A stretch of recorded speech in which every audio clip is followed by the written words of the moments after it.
Pinocchio is the latest in a long, controversial saga of Disney live-action remakes here, and it's exclusive on Disney Plus right now.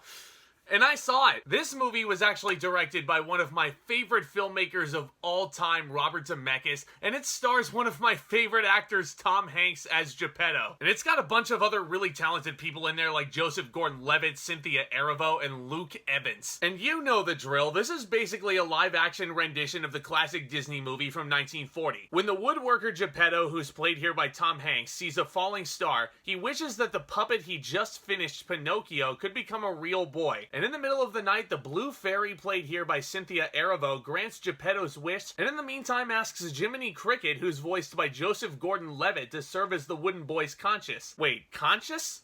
Conscience. I assure you I was conscious watching this. But with Pinocchio's naivety, he falls into the clutches of the wicked, honest John, and he leads him astray into the sinful pleasure island, and yeah, there's a big gigantic whale in here, and you pretty much know the drill. And that's basically been people's biggest complaint with Pinocchio. They're basically sitting here saying, oh, this is just a live-action remake, beat for beat, it's the exact same movie. And no, that's not entirely accurate. Yeah, the basic story beats are there. You do get the big exciting climax with the whale at the end, and it is a very exciting climax. And one other thing, I really love the design of this whale. He almost looks more like a gigantic octopus sea monster style thing, which is made all the better by a fantastic score by Alan Silvestri, who is at his best once again, collaborating with Robert Zemeckis on another one. Speaking of frequent collaborators, Tom Hanks as Geppetto. Need I say more? If there's one thing that these Disney remakes do right,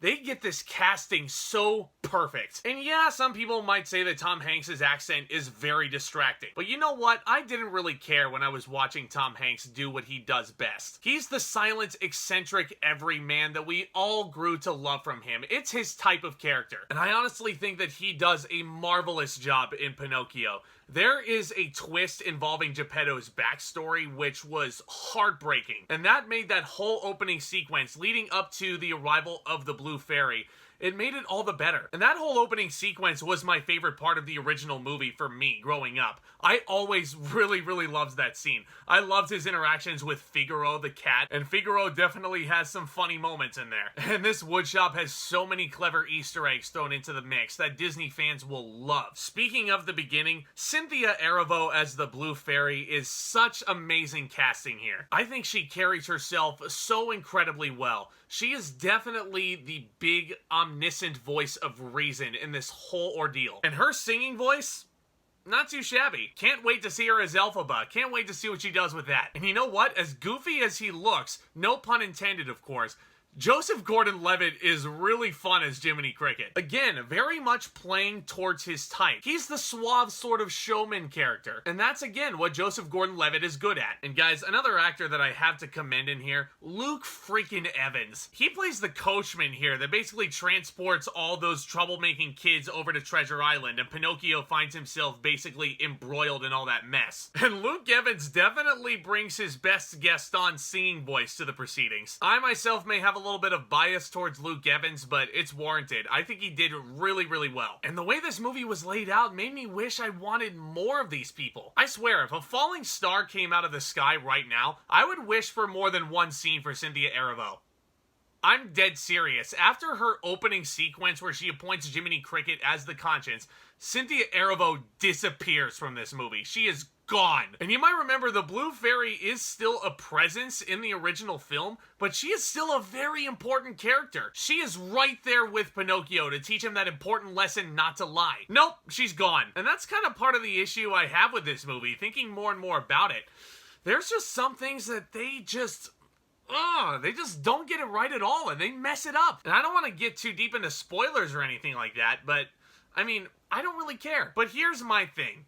If it ain't broke, don't fix it. So just solely based on that, Does this version of Pinocchio need to exist? Absolutely not. Because it basically takes the whole message of Pinocchio and it kind of, I don't want to say craps on it, but they just go a completely different direction just for the sake of being different. Now, I kind of understand where these filmmakers are coming from because let's face it, we've all crapped on some of these Disney live-action remakes for a bevy of different reasons. The Lion King probably being chief among them because that was actually a shot-for-shot remake. With Pinocchio, it just feels like there's some changes in here that feel like they were thrown in for the sake of being different. Like, Pinocchio is portrayed as a smart character when his nose is growing to get the key from Stromboli. I swear to God that's what they do. And it doesn't really teach him to be honest, kind, and unselfish. It teaches him to kind of be a freaking, God, I don't know what the word is, but like, it kind of teaches him to be a little bit devious here, which goes completely against the grain of what the original Pinocchio was all about. And that one little character tweak to Geppetto and his backstory, which I just mentioned I absolutely adored,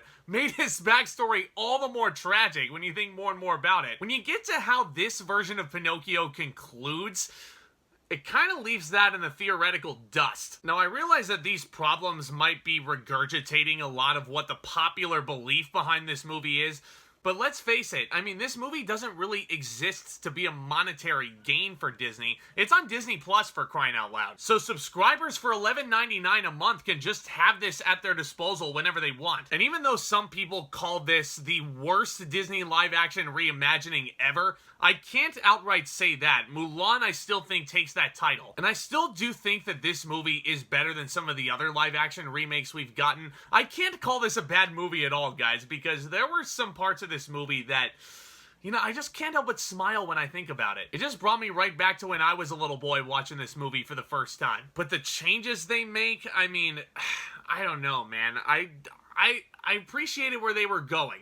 But they just took this in a direction that I completely would not have taken it. And also, I will say this much. Yeah, Robert Zemeckis is kind of going back to half CGI style movies. It's not a full CGI motion capture performance like a Polar Express or anything. But you gotta admit, yeah, this CGI Pinocchio is very distracting. There are some CGI elements that I really appreciated, like the Monstro sequence was really, really fun towards the end of this movie. Figaro the cat, I thought, was really freaking adorable. But you can tell certain scenes where Tom Hanks is supposed to be with Pinocchio on screen, you can sort of tell he's acting to nothing, and he's holding up this little Pinocchio thing, and the hands are just kind of off-center. And yeah, there are certain elements where you can certainly tell that he's acting in front of a green screen. Also, you want to talk about changes? How about with Honest to John and his sidekick Gideon? Why is it a fox and a cat walking around in the street? You can pull this off in a fully animated film, but if it's a live-action reimagining,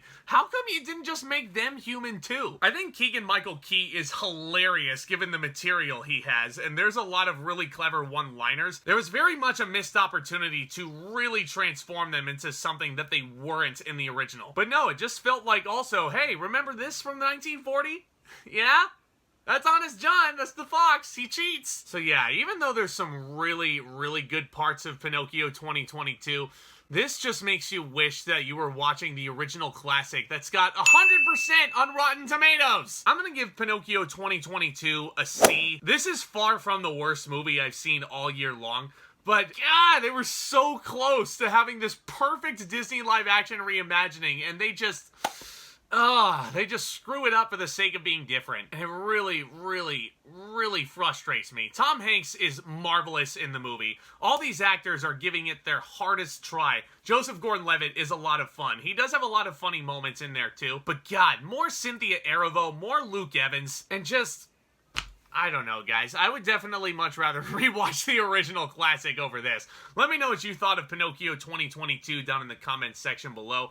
What is your favorite Disney live-action reimagining? I'm sure there is a favorite out there for some people. But guys, I love discussing all brand new things in movies and entertainment, so do consider smashing that subscribe button if you're new to the channel. Hit that notification bell right next door. That way you guys don't miss a second of the action from this point forward. And why not? Feel free to throw a thumbs up on your way out the door. That would be much appreciated. Guys, stay tuned for more exciting content hitting my channel very, very soon.